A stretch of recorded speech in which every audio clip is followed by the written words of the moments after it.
రాష్ట్ర రాజకీయాలనే కాదు, దేశ రాజకీయాలను, ప్రపంచ రాజకీయాలను ప్రభావితం చేసిన రైతు బిడ్డ. తెలుగు గడ్డపై పుట్టిన బహుభాషా కోవిదుడు. ప్రతిపక్షాల సైతం ప్రేమించిన భూదాన బలిచక్రవర్తి ఆయన. 6 అడుగుల పంచకట్టి నవ్వులు చిలకరిస్తూ నడుస్తుంటే తెలుగుతనం, రైతు బిడ్డ టీవీ తునికిసలాడేది. మనం గౌరవంగా పీవీ అని పిలుచుకునే ఆయన అసలు పేరు పాములపర్తి వెంకట నరసింహారావు. భారతదేశ ఆర్థిక సంస్కరణ రూపశిల్పి, ఒక అవరో చాణక్యుడు, పండితుడు, బహుభాషా కోవిదుడు, పరిపాలనా నిపుణునిగా గణితికెక్కారు.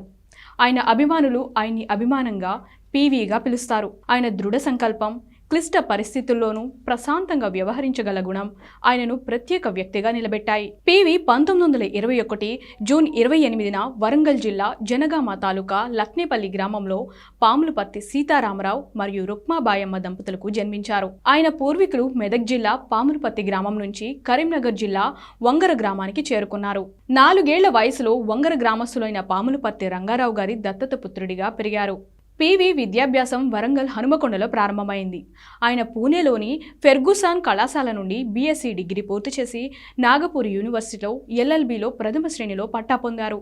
న్యాయశాస్త్రంలో గోల్డ్ మెడల్ సాధించిన పీవీ చిన్నతనం నుంచి చదువులో మేటి విద్యార్థిగా పెరిగారు. 1942 క్విట్ ఇండియా ఉద్యమంలో పాల్గొన్న పీవీ భారత స్వాతంత్ర్య అనంతరం 1948లో కాకతీయ వారపత్రికలో పనిచేశారు.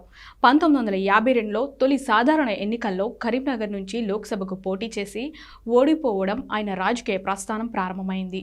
1957లో పీవీ రాష్ట్ర శాసనసభకు ఎన్నికై న్యాయ, సమాచార శాఖ, విద్యాశాఖ, వైద్య, ఆరోగ్య శాఖల మంత్రిగా సేవలు అందించారు. ముఖ్యమంత్రిగా 1971-73 కాలంలో భూ సంస్కరణలు, పాఠశాల విద్యలో మార్పులు వంటి వినూత్న పథకాలను శ్రీకారం చుట్టారు. 1980లో పీవీ హనుమకొండ నుంచి లోక్సభకు ఎన్నికై విదేశాంగ శాఖ మంత్రిగా సేవలందించారు. ఆయన భారత, తూర్పు ఆసియా దేశాలతో సంబంధాలు మెరుగుపరిచే దిశగా కీలక నిర్ణయాలు తీసుకున్నారు.